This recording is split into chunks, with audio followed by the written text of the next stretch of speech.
Baik, kita mulai insyaallah ta'ala. Nah, halaman yang terakhir itu bab yang kelima, pasal yang kedua. Nah, silakan bagi para ikhwah bisa membuka halaman yang terakhir yang kita bahas adalah bab yang kelima, pasal yang kedua. Nah, atau kalau di kitab Ana di sini halaman 103 dan 102. Nah,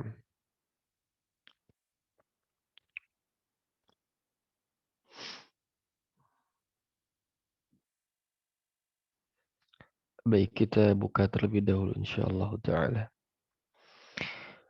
Nah, bismillahirrahmanirrahim. Assalamualaikum warahmatullahi wabarakatuh. Waalaikumsalam warahmatullahi wabarakatuh. Nah, nah, sahih Ustazah, benar ini. Ke bawah lagi.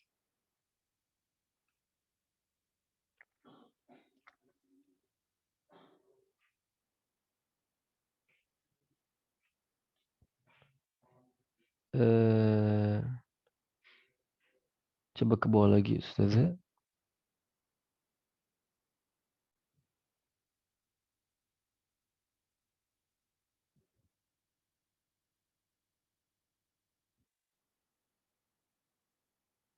Ke bawah lagi. Nah, sebelumnya. Yang wal ikhtiyaru, ke atas lagi sedikit.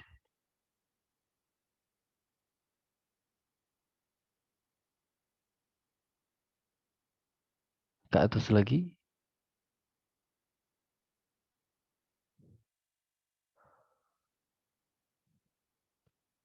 Nah, ini dia, sahih. Nah, mudah-mudahan yang lain melihat halamannya dan kita mengkaji bersama insyaallah. Alhamdulillahi rabbil alamin. Alhamdulillahilladzi bi ni'matihi tatimmus shalihat. Allahumma salli wa sallim ala nabiyyina Muhammad wa ala alihi wa sahbihi ajma'in. ومن تبعهم بإحسان إلى يوم الدين وسلم تسليما كثيرا أما بعد اللهم إنا نسألك علما نافعا ورزقا طيبا وعملا متقبلا ربنا زدنا علما وارزقنا فهما وعملا متقبلا اللهم إنا نعوذ بك من علم لا ينفع ومن قلب لا يخشع ومن نفس لا تشبع ومن دعوة لا يستجاب لها. Amin ya rabbal alamin. Para ikhwah serta asatidzah dan ustazat rahimakumullah. Alhamdulillah, kita bersyukur kepada Allah atas segala limpahan nikmat dan karunia-Nya. Allah Subhanahu wa taala memudahkan kita untuk bisa kembali duduk bersama untuk sama-sama belajar. Mudah-mudahan di pagi yang penuh berkah ini adalah salah satu dari hari terbaik kita, karena kita bisa menyempatkan di waktu yang penuh berkah ini untuk bisa menuntut ilmu. Dan Nabi alaihi salatu wassalam, beliau mendoakan kita untuk umatnya di pagi hari. Allahumma barik ummati, na'am, burika ummati fi bukuriha. Bahwa umatku ini diberkahi di waktu paginya. Semoga Allah Subhanahu wa taala senantiasa memberikan nikmat ini. Allah jaga, Allah tambahkan selalu. Naam. Para ikhwah sekalian rahimakumullah, kita lanjutkan materi kita di dalam pembahasan kitab At-Tibyan fi Adab Hamalatil Quran lil Imam Abi Zakaria Yahya bin Sharaf An-Nawawi rahimahullahu taala. Dan kita masih di bab yang kelima, ya, berkaitan dengan fi adabi hamilil Quran, yaitu adab-adab para pengemban atau para ahlul Quran. Dan kita masih di pasal yang kedua, yaitu pasal yang kedua ini berkaitan dengan yaitu memperbanyak tilawah Al-Quranul Karim atau memperbanyak menghatamkan Al-Quranul Karim. Baik, qala al-Imam An-Nawawi rahimahullah, kita lanjutkan. Wal ikhtiyaru anna dhalika yakhtalifu bi ikhtilafil ashkhasi. فمن كان يظهر له بدقيق الفكر لطائف ومعارف فليقتصر على قدر يحصل له كمال فهم ما يقرأه. وكذا من كان مشغولا بنشر العلم أو غيره من مهمات الدين ومصالح المسلمين العامة فليقتصر على قدر لا يحصل بسببه إخلالا بما هو مرصد له. وإن لم يكن من هؤلاء المذكورين فليستكثر ما أمكنه من غير خروج إلى حد الملل والهذرمة. نعم. Baik para ikhwah, setelah kemarin kita menjelaskan bahwa di antara yang harus dibiasakan oleh para ahlul Quran yaitu memperbanyak menghatamkan Al-Quran. Nah, atau yang kita kenal dengan at-tilawah. Kemarin sempat kita bahas bersama bahwa ada perbedaan antara istilah at-tilawah dengan istilah al-qiraah dan istilah al-ada. Dan kita telah sampaikan bahwa at-tilawah yaitu qiraatu mutatabi'an atau mutatalian kal awradil yaumi, bahwa maksud dari at-tilawah itu adalah bacaan yang dia rutinkan sebagaimana dia merutinkan wirid-wirid hariannya. Itu yang disebut dengan tilawah. Jadi bacaan yang terus kita lakukan, kita continue Nah, memperbanyak membaca Al-Quran sesering mungkin. Sampai kemarin kita sebutkan bahwa Masya Allah banyak sekali di antara para salafun salih dari kalangan sahabat, ya kalangan tabi'in. Mereka yang mampu menghatamkan Al-Quran, mampu menghatamkan Quran paling lambat, selambat-lambatnya itu 2 bulan. Nah, jadi kita harus mengukur diri kita. Jadi paling lambat itu berapa? 2 bulan. Itu sesibuk-sibuknya. Tidak ada keterangan dari para ulama kita yang menghatamkan Al-Quran 1 tahun 1 kali. Nggak ada. Selambat-lambatnya ikhwah itu setengah juz 1 hari. Seminimal mungkin itu. Nah, jadi nggak boleh kita lebih dari itu. Ini musibah. Apalagi kita ini para penghafal Al-Quran. Nah, kemudian kita lihat bagaimana mujahadah atau luar biasanya para ulama salaf kita.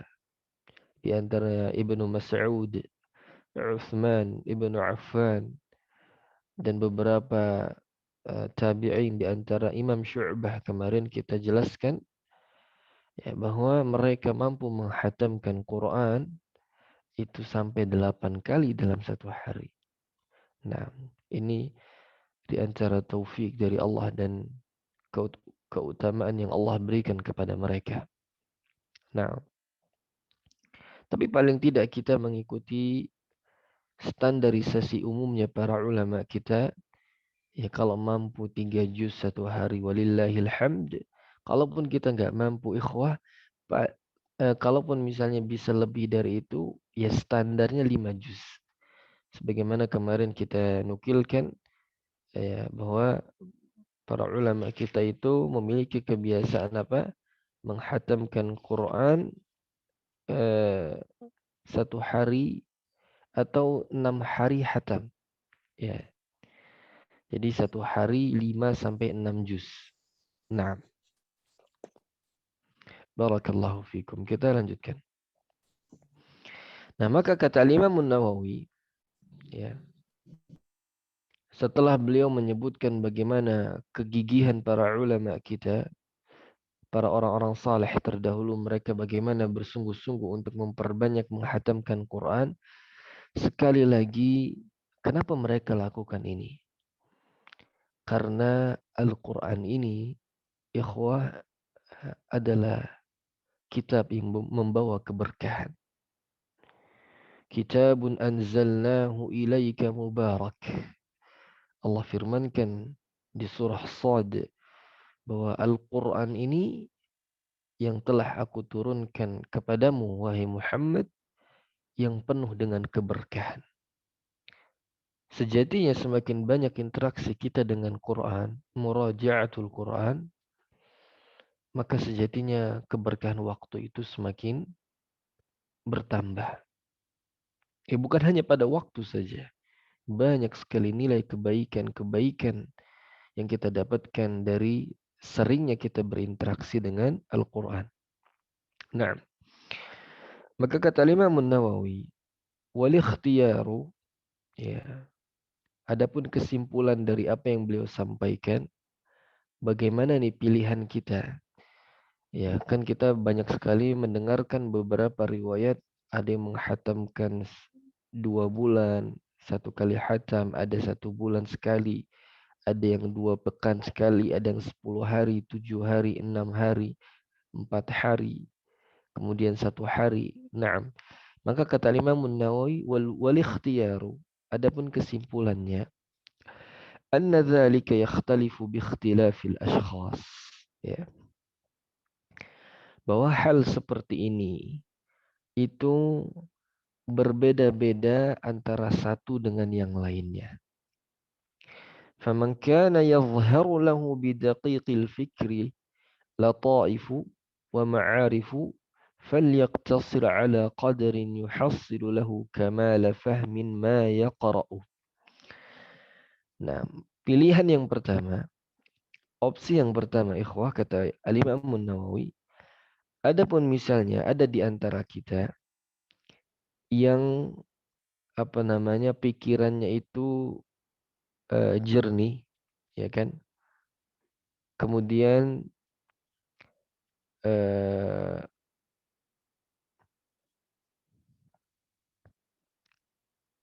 jadi falyaqtasir ala qadarin yuhassilu lahu kamala fahmin ma yaqra'u.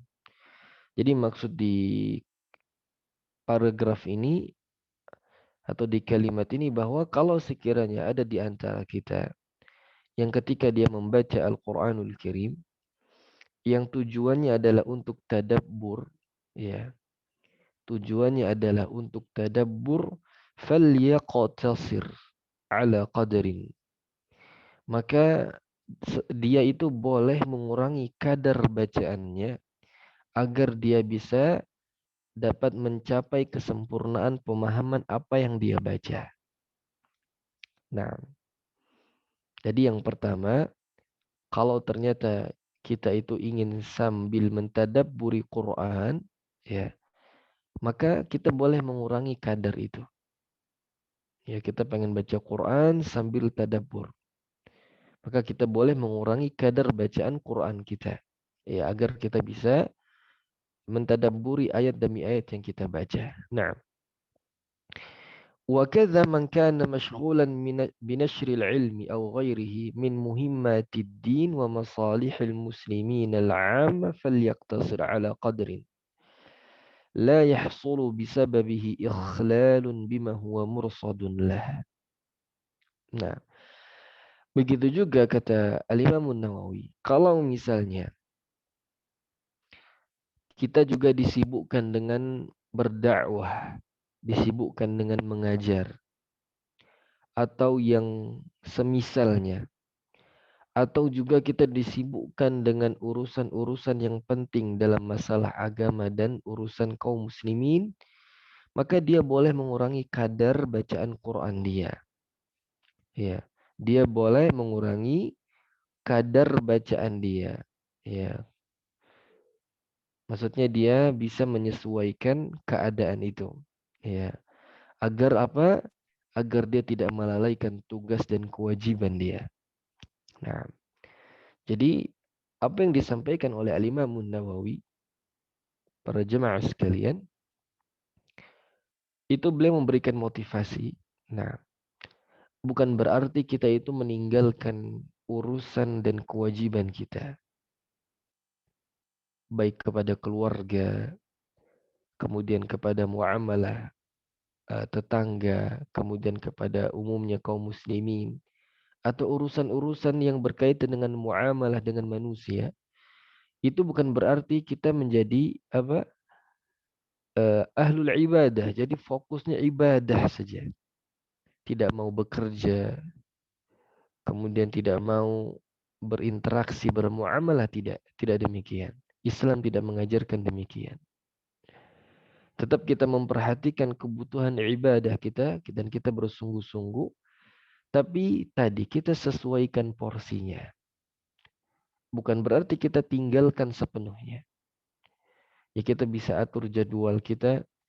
Kita atur bagaimana kita bisa murojaah 2 juz, 3 juz, 4 juz, 5 juz. Jangan sampai di hari-hari kita itu ya nggak ada baca Quran sama sekali. Ini muskilah.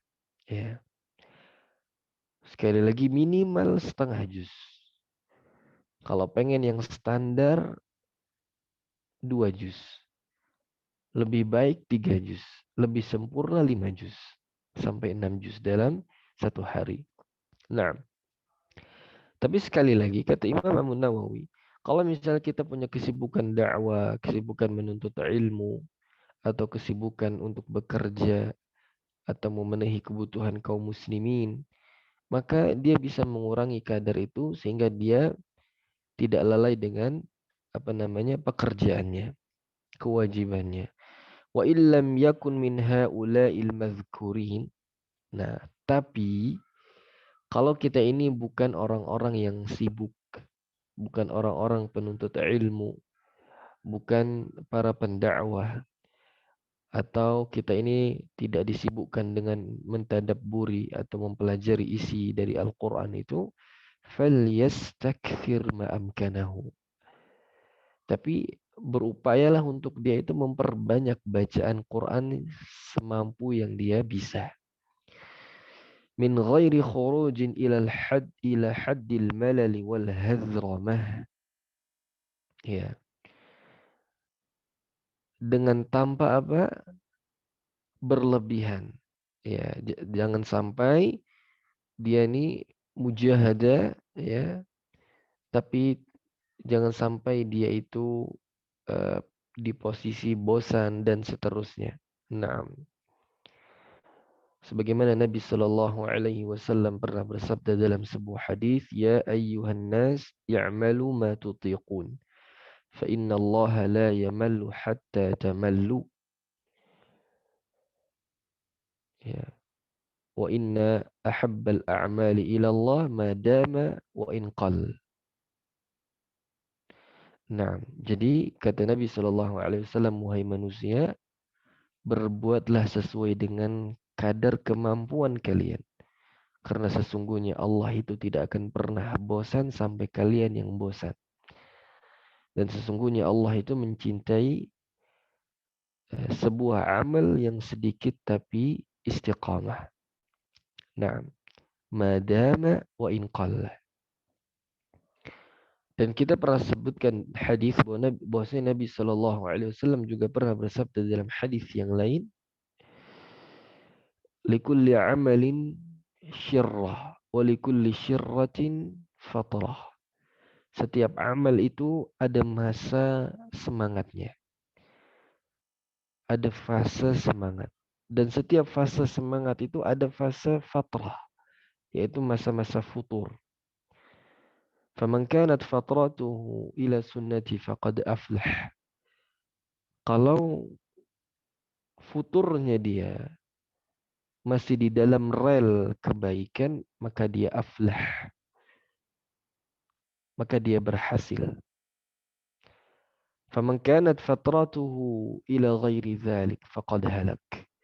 Kalau futurnya dia ya itu ke dalam rel selain dari kebaikan, maka kata Nabi faqad halak, maka dia binasa. Menunjukkan ikhwas sekalian, seseorang perlu melihat kadar dirinya. Ya, semampu yang yang bisa dia lakukan untuk bisa membaca Al-Quran. Kalau tidak bisa mengkhususkan waktu, paling tidak di waktu-waktu sholat kita, kita buka mushaf kita. Datang lebih awal, baca 1 halaman, 2 halaman. Ya. Kalaupun tidak mampu lagi, baca di tengah malam sebelum kita beranjak tidur. Kalau nggak mampu, baca di awal hari kita sebelum kita melakukan aktivitas kita.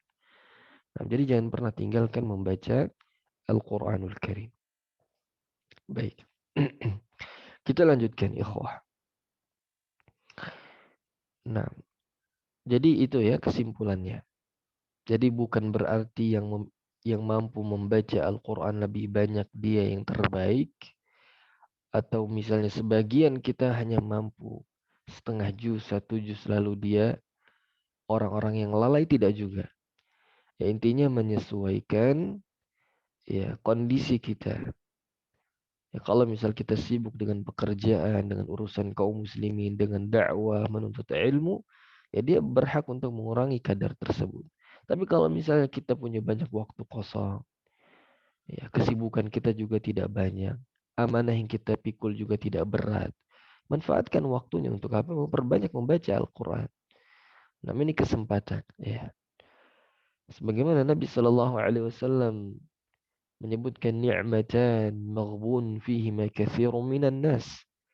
Ada 2 nikmat yang sering dilalaikan dan dilupakan oleh manusia.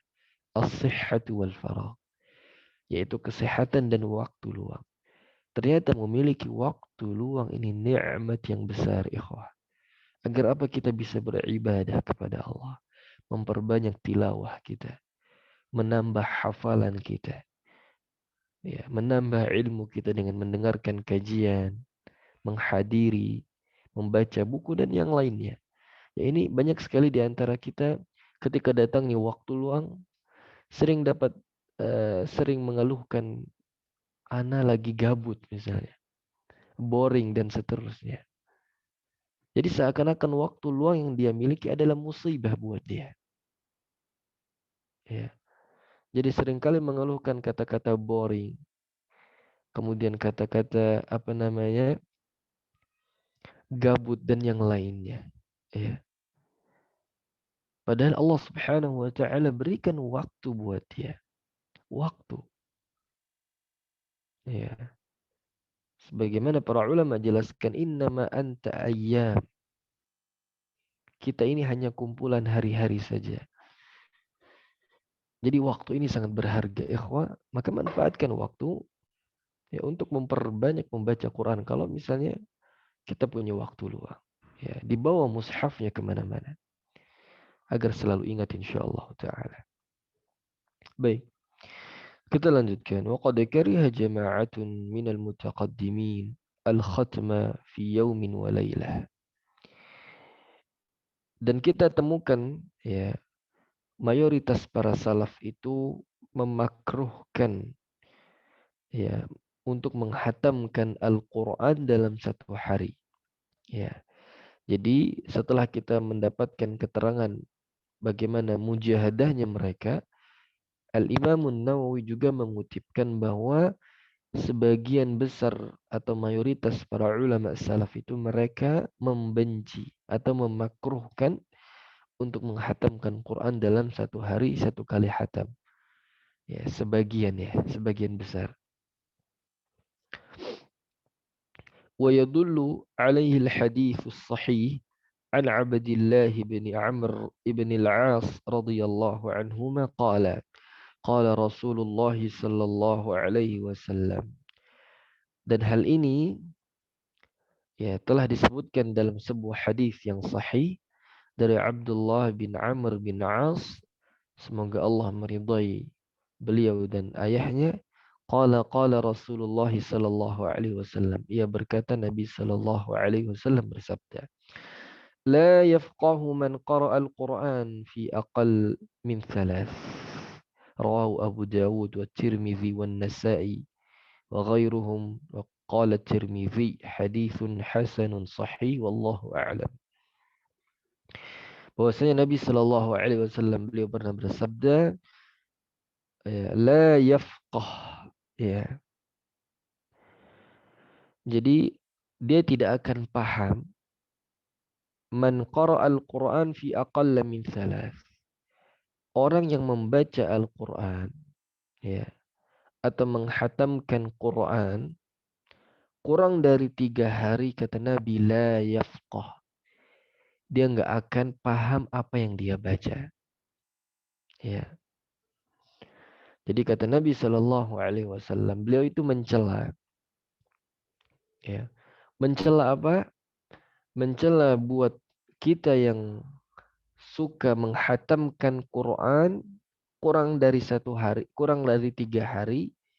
Ya kenapa? Karena ketika dia membaca atau mampu menghatamkan Quran dalam 1 hari atau 2 hari, sejatinya kita itu tergesa-gesa di dalam membaca Al-Quran. Ya, padahal Al-Quran ini diantara tujuan diturunkannya agar kita tadabburi, kita pelajari. Ya. Akan tetapi para ulama di sini membagi konteks bacaan Quran kita itu menjadi 2. Ada yang memang kita itu full untuk membaca. Jadi kita ada waktu khusus untuk memperbanyak tilawah, kasratu tilawah. Ada waktu khusus kita untuk membaca dan mentadabburi. Nah, dan ini pembagian yang dilakukan oleh para ulama kita. Jadi ketika waktunya memperbanyak tilawah, para ulama kita itu memperbanyak, terus memperbanyak. Nah, ketika mereka misalnya mengkhususkan waktu untuk mentadabburi, maka mereka mengurangi kadar bacaan mereka untuk ditadabburi.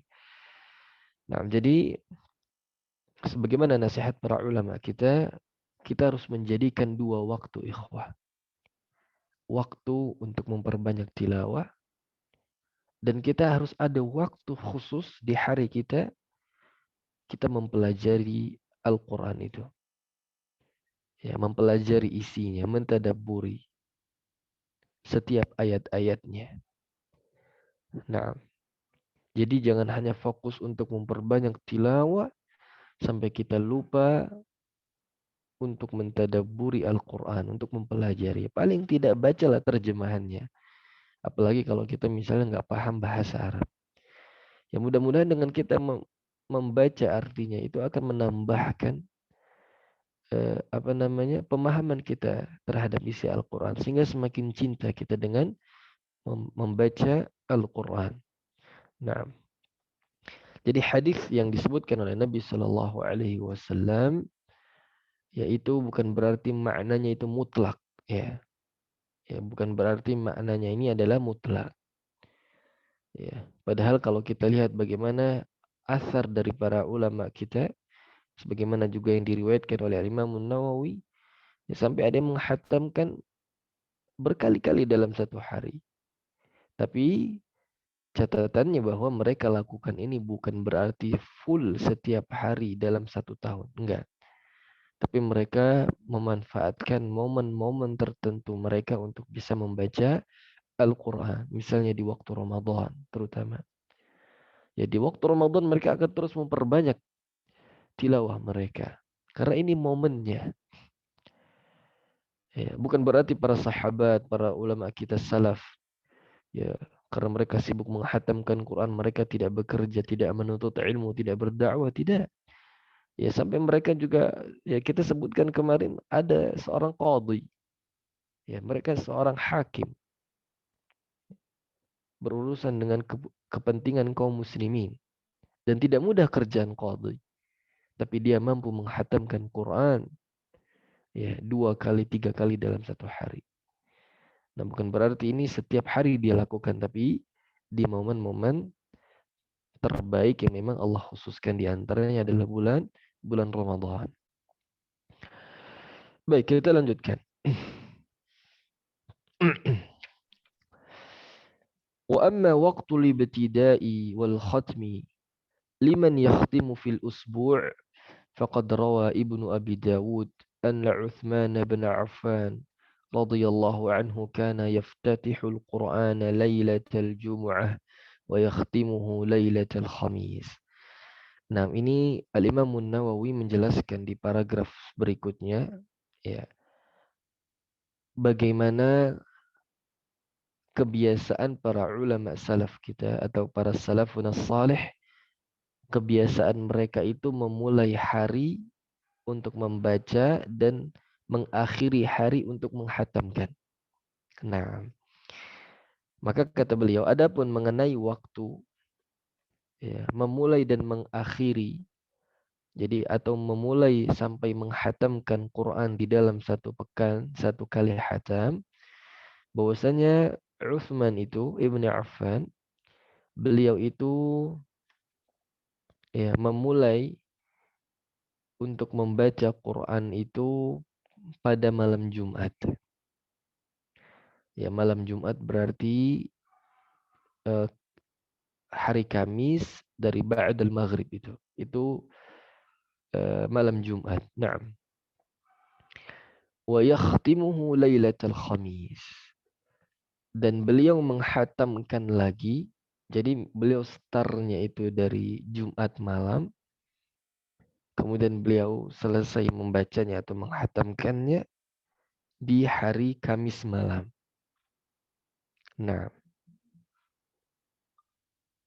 afwan, di malam Kamis, ya, bukan Kamis malam, tapi di malam Kamis. Nah, berarti Rabu, karena Rabu malam itu antara maghrib, ya, sampai tengah malam. Nah, kemudian beliau radhiyallahu anhu break satu hari. Lalu beliau mulai kembali di malam Jumat. Nah, ini di antara kebiasaan beliau. Ya. radhiyallahu anhu. Nah, ini boleh kita tiru ya. Wa qala al-Imam Abu Hamid Al-Ghazali rahimahullah fi Ihya'i Ulumuddin al-afdalu an yakhtima khatmatan bil-lail wa khatmatan bin-nahar wa yaj'ala khatmatan nahari yawm al-ithnain fi raq'atay al-fajr aw ba'dahuma ويجعل ختمة الليل ليلة الجمعة في ركعتي المغرب أو بعدهما ليستقبل أول النهار وآخره. Al-Imam Abu Hamid Al-Ghazali ya rahimahullah, beliau berkata di dalam kitabnya Ihya Ulumuddin, yang paling afdal atau yang paling utama seseorang itu menghatamkan ya satu kali hataman di waktu malam dan satu kali hatam di waktu siang. Nah, jadi kita boleh pilih. Jadi boleh kita hatamkan, maksudnya kita jadikan waktu hatam kita di malam hari, dan kita juga jadikan waktu hatam kita di siang hari. Maksudnya kita boleh memilih di antara keduanya. Jadi jangan monoton malam terus gitu ya, jadwal kita untuk hatam. Nah, wa ja'ala khatmatan nahari yaumal itsnaini fi raq'atay al-fajr aw ba'dahuma. Nah, kalau misalnya kita menghatamkan di siang hari, maka dia jadikan harinya atau dia jadikan hari hatam itu di hari Senin saat melaksanakan salat sunnah fajar atau setelahnya. Nah, jadi kalau misalnya kita punya agenda untuk hatamkan Quran yaitu di siang atau dari pagi sampai siang, maka di antara kebiasaan orang-orang salaf terdahulu, mereka itu menghatamkannya di hari Senin. Di waktu subuh intinya. Ya. Wa yaj'ala khatmatal laili lailatal jumu'ati fi raq'atil maghribi aw ba'dahuma. Adapun kalau misalnya kita menghatamkan Quran yaitu momennya itu di waktu malam, maka di antara kebiasaan para salaf itu mereka menghatamkannya itu di malam Jumat. Ya. Di malam Jumat. Ya. Pokoknya di waktu maghrib atau setelah maghrib. Liyastaqbila awalan nahari wa akhirah. Agar bertepatan dengan awal dan akhir siang. Nah, jadi kalau kita ingin hatamkan Quran, kalau kita ingin mengikuti asar dari para salaf, ya kalau kita mau hatamnya siang atau pagi ya kita bilang hari Senin, ba'da subuh lah. Kalau kita ingin hatamkan di malam hari, maka waktunya adalah malam Jumat. Nah, atau kalau kebiasaan kami pribadi, di antara hal yang sering dicontohkan oleh sebagian guru kami, jadi start mulai baca itu hari Sabtu atau Jumat malam. Ya. Kemudian kami berhenti di Kamis malam itu. Pas di malam Jumat ya. Nah, pas di malam Jumat lalu, Jumat itu kami jadikan untuk break ya. Hari Jumat itu break. Khusus untuk membaca surah Al-Kahf. Nah, kemudian kami start lagi di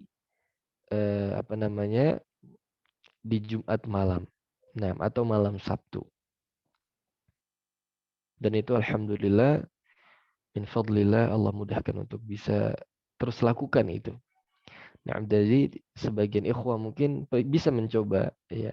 Tapi ini bukan kemutlakan atau ada fadlilah dan yang lainnya tidak. Jadi mau kapanpun kita hatam di hari apapun itu boleh-boleh saja. Nah, tapi ini keterangan yang disebutkan oleh Al-Imam Nawawi adalah kebiasaan saja. Sebagian dari asar orang-orang saleh terdahulu. Di antara Utsman ibn Affan. Ya. Baik, kita lanjutkan. Warawa ibnu Abi Dawud an Amr ibn Murrah at-Tabi'i qala كانوا يحبون أن يختم القرآن من أول الليل أو من أول النهار Diriwayatkan dari Ibnu Abi Dawud dari seorang tabi'in Amr ibnu Murrah, ya. Para tabi'in atau orang-orang saleh terdahulu, ya, kalau para tabi'in itu bilang kanu, maksudnya adalah para sahabat, ya. Makanya para sahabat itu mereka sangat suka menghatamkan Quran bertepatan di awal malam atau di awal siang. Nah, jadi mereka itu suka kalau hatamkan Quran, kalau paginya, kalau misal kita pengen hatam pagi, coba kita jadikan waktunya itu di antara subuh, sebelum atau setelah subuh. Kalau pengen kita hatam di waktu malam, hatamkan antara maghrib ke isya, begitu ya. Nah, boleh saja kita mau hatam di siang, zuhur misalnya.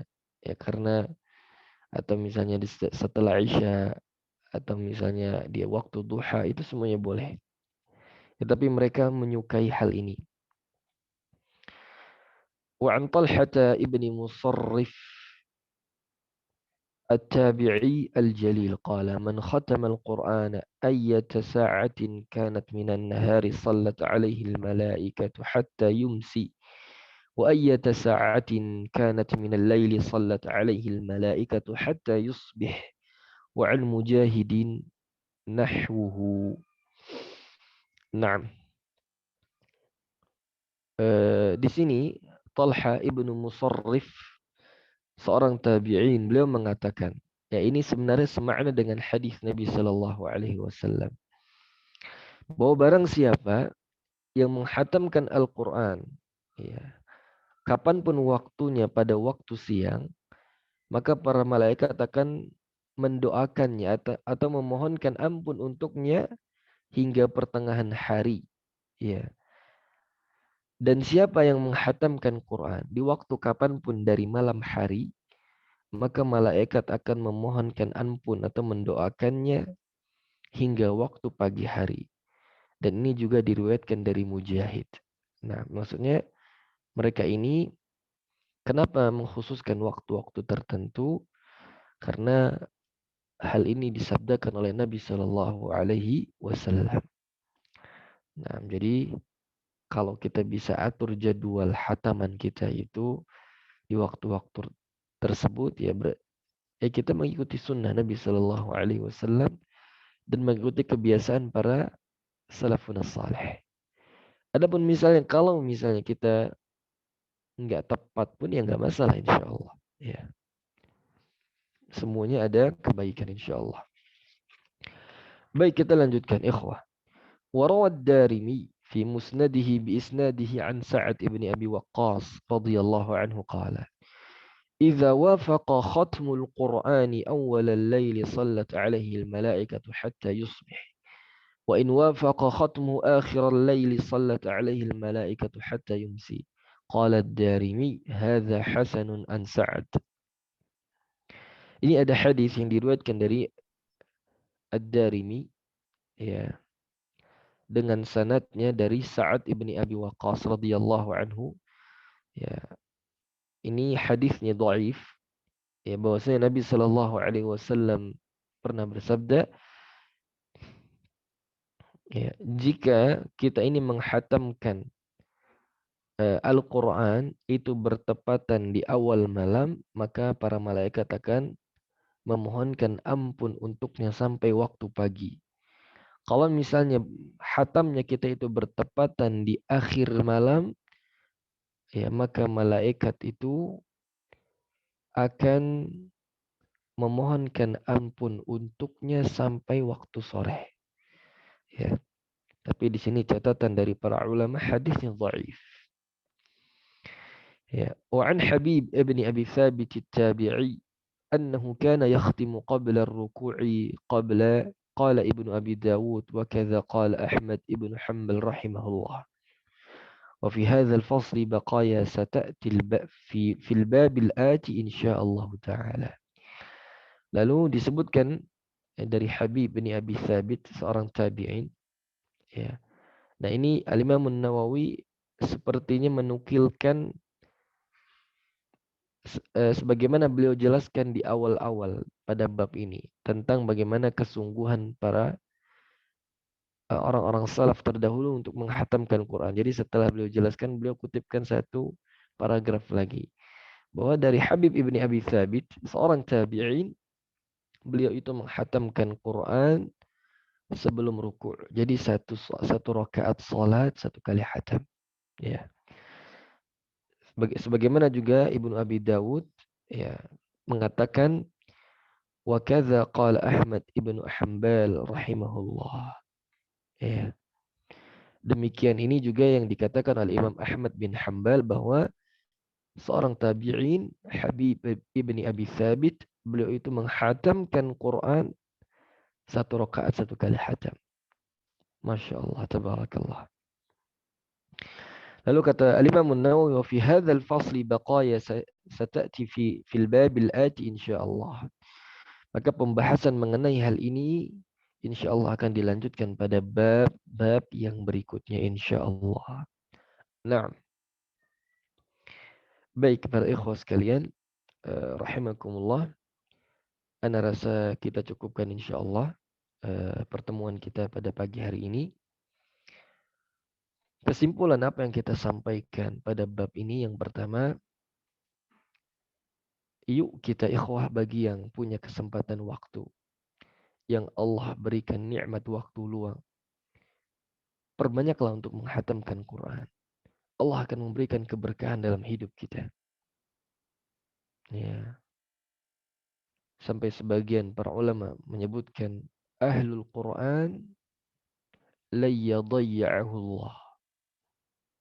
Orang-orang yang suka berinteraksi dengan Al-Quran, mereka itu tidak akan pernah ditinggalkan oleh Allah Subhanahu wa taala selama mereka masih ikhlas. Jadi Allah akan membantu urusan kita. Allah akan mempermudah segala urusan kita. Nah, dan juga dapat keberkahan waktu, ya. Keberkahan waktu yang kita maksud adalah mungkin waktu kita sama-sama 24 jam dengan saudara kita, dengan yang lainnya. Tapi Allah memberikan waktu yang produktif di waktu kita ini. Nah, kemudian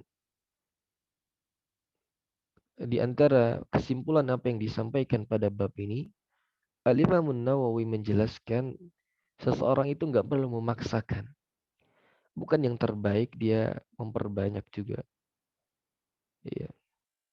Tapi dia perlu melihat sikon dia. Kalau dia tidak disibukkan ya, dengan urusan menuntut ilmu, dengan kewajiban dia bekerja dan yang lainnya untuk mengurusi urusan kaum muslimin, ya maka dia harus memperbanyak bacaan Quran dia. Kemudian juga disebutkan bahwa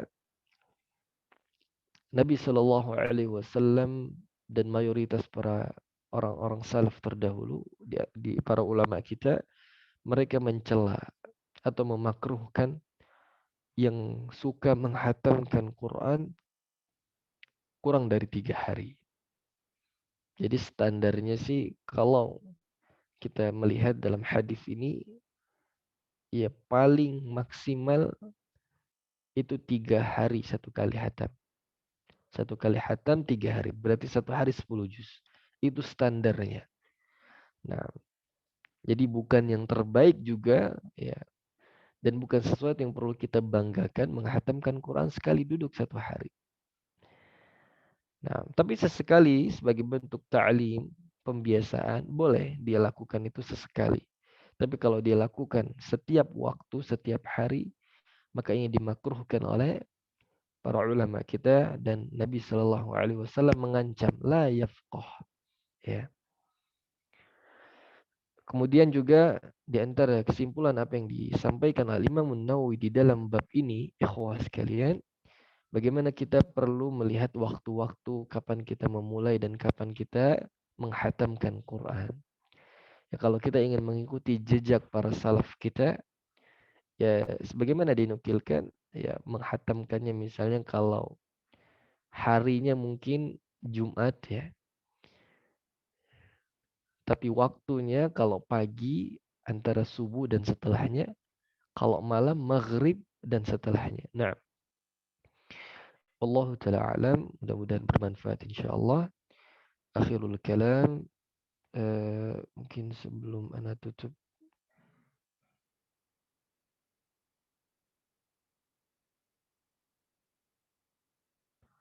Naam.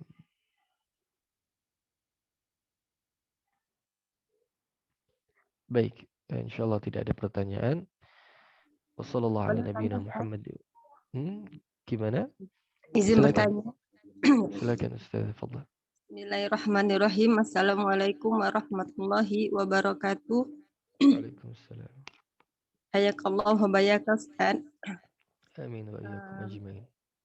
Apa namanya tuh, jika kita sudah lancar baca Al-Quran, mungkin bisa kita bacanya paling minimal yang seperti saya sampaikan, setengah juz satu hari, 1 juz, 2 juz, 3 juz, dan seterusnya. Bagi teman-teman yang baca Al-Qur'annya masih pemula gitu Ustaz, apa namanya itu, dari segi tajwidnya masih belum dikuasai, dari segi makhraj dan sifatnya masih dalam proses belajar gitu Ustaz. Jadi masih sangat terbata-bata sekali gitu Ustaz. Itu bagaimana cara membacanya gitu Ustaz?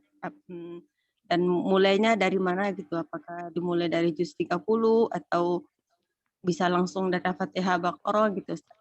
Syukran Ustaz, jazakallahu khair. Naam, barakallahu fiik. Naam, Masya Allah. Pertanyaannya bagus sekali, Masya Allah. Dan ini sebenarnya pertanyaan sering kita temukan di bulan Ramadan ya, buat para asatidzah itu. Jadi bagaimana Ustadz kalau yang bacaan Qur'annya nggak bagus, apakah dia mempelajari bacaan Qur'an, maksudnya belajar dulu, atau dia tetap memperbanyak tilawahnya? Ya, ini sering sekali pertanyaan yang kita temukan di bulan Ramadan. Nah, dan itulah fenomena Masya Allah yang terjadi di kaum muslimin. Ya, sebagian dari kita eh, baru sadar di Ramadannya. Nah, maka mudah-mudahan ini adalah langkah atau gerbang kita untuk jauh lebih baik lagi. Mudah-mudahan Ramadan kalau Allah pertemukan kita kembali. Jadi sudah gak ada pertanyaan yang Ustadz kita belajar dulu atau gimana? Belajarnya sebelum Ramadan gitu. Dan Ramadan kita menghatamkan, memperbanyak menghatamkan atau tilawah Al-Quran. Nah, pertanyaan ini tentunya yang paling utama bagi kita yang masih pemula, ya belajar dulu. Ya, ya karena Allah perintahkan kita membaca Quran ini bukan semau kita, tapi sesuai dengan kaedah yang benar atau dengan tartil. Warattilil Qur'ana tartila. Dan tartilkanlah Al-Quran itu dengan apa? Sebenar-benarnya bacaan ya. Atau dengan jelas kalau kita lihat makna tafsir bukan terjemahan. Ay bayyanhu tabyina. Nah, jadi selayaknya kita yang masih pemula di dalam membaca Al-Quran, hal yang paling utama yang harus kita lakukan apa? Yaitu belajar dulu. Ya. Maka Al-Imam Ibnul Jazari mungkin pernah Anda sampaikan di muhadarah kita ini bahwa ada 3 tipikal para pembaca Al-Quran. Ya, jangan sampai kita masuk kategori yang ketiga. Kategori yang pertama, pembaca Quran yang muhsin ma'jur. Dia memiliki bacaan yang indah, makhraj sifatnya benar, tajwidnya sempurna, dan dia dapat pahala. Ya. Ya, pahalanya jelas, 1 huruf 10 kebaikan. Kemudian ada tipikal yang kedua, dia ini bacaannya nggak baik. Masih banyak koreksi. Tapi dia mau belajar. Yang disebut dengan musi ma'zur. Dia mau belajar. Maka dia dapat uzur. Ya. Dia dapat uzur. Bahkan dengan dia belajar itu, Allah lipatkan menjadi 2 kali lipat pahalanya pada setiap hurufnya. Nah, ada kategori yang ketiga. Pembaca Quran yang jenis ketiga. Musi athim. Dia sudah tidak bagus bacaan Qurannya. Banyak catatan. Dan dia ada kesempatan untuk belajar. Tapi dia nggak mau belajar. Ya, dia tidak mau belajar, maka bacaan Quran dia ini malah berdosa. Bacaan Qurannya malah jadi dosa buat dia. Kenapa? Pertama, dia nggak mau belajar, dia tahu bacaan Quran dia lemah, tapi sekali lagi ada fasilitas untuk belajar dan dia nggak mau belajar. Maka tidak ada hujjah bagi dia. Maka kata para ulama, orang seperti ini baca Qurannya berdosa. Nasallallahu taufik. Ya, sangat disayangkan kita punya semangat, tapi semangat tanpa ilmu. Ini bahaya. Nah, jadi itu yang pertama. Perhatikan ini kita perlu belajar. Kalau sudah belajar, ya, kekhawatiran dengan bacaan kita itu ada, ya itu berarti tanda kebaikan. Kita perlu belajar lebih lanjut lagi.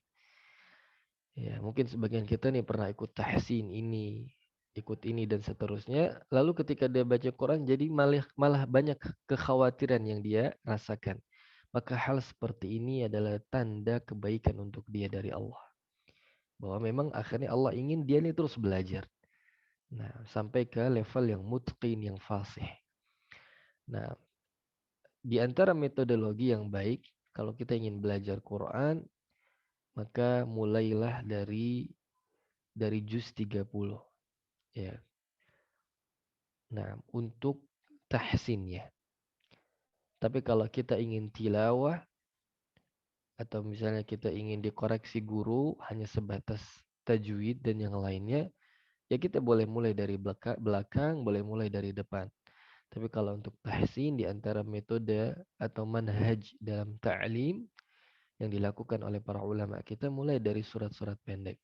Terutama surat-surat itulah yang menjadi atau bacaan yang sering kita pakai di dalam sholat kita.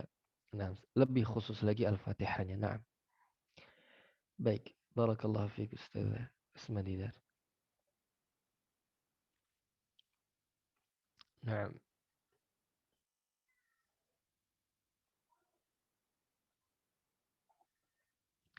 nah, ada pertanyaan yang diriwayatkan dari Al-Imam Ad-Darimi itu dhaif, lalu yang dari Talha itu dhaif atau bagaimana? Kalau yang dari Talha itu asar, bukan dari Nabi Shallallahu Alaihi Wasallam. Itu hanya sebuah asar. Adapun hadis yang dari Nabi Shallallahu Alaihi Wasallam itu hadis yang dari Sa'ad ibni Abi Waqqas. Tapi hadisnya ini dhaif. Ya, hadisnya ini dhaif. Jadi maksudnya di sini Al-Imam Nawawi membawakan hadis-hadis yang dhaif hanya untuk memotivasi dan itu dibolehkan dalam motivasi amal ya, itu boleh. Tapi pada intinya kapanpun kita hatamkan Quran itu semuanya kebaikan. Ya, kapan kita memulainya, kapan kita menghatamkannya, itu semuanya kebaikan. Ya. Jadi belum ada keterangan hadis yang sahih kapan kita harus memulai. Tapi orang-orang salaf terdahulu, para ulama kita memiliki kebiasaan-kebiasaan ini yang mungkin sudah terwariskan dari para sahabat, kemudian dari para tabi'in, akhirnya diikutin generasi-generasi setelahnya. Nah, adapun penukilan hadisnya ya yang dibawakan Al-Imam Nawawi ini dhaif. Allah taala alam, nanti anak cross check lagi apakah ada hadis yang sahih terkait masalah waktu terbaik untuk menghatamkan dan memulainya. Insyaallah nanti anak cek kembali biiznillah taala. Baik, barakallahu fikum. Kita cukupkan insyaallah. Naktafi bihadzal qadri. Subhanakallahumma wa bihamdika wa nashhadu an la ilaha illa anta wa nastaghfiruka wa natubu ilaik. Barakallahu fikum. Assalamualaikum warahmatullahi wabarakatuh. Waalaikumsalam warahmatullahi wabarakatuh. Syukran jazakallahu khair Ustaz. Barakallahu Amin wa fiik. iyyakum ajma'in.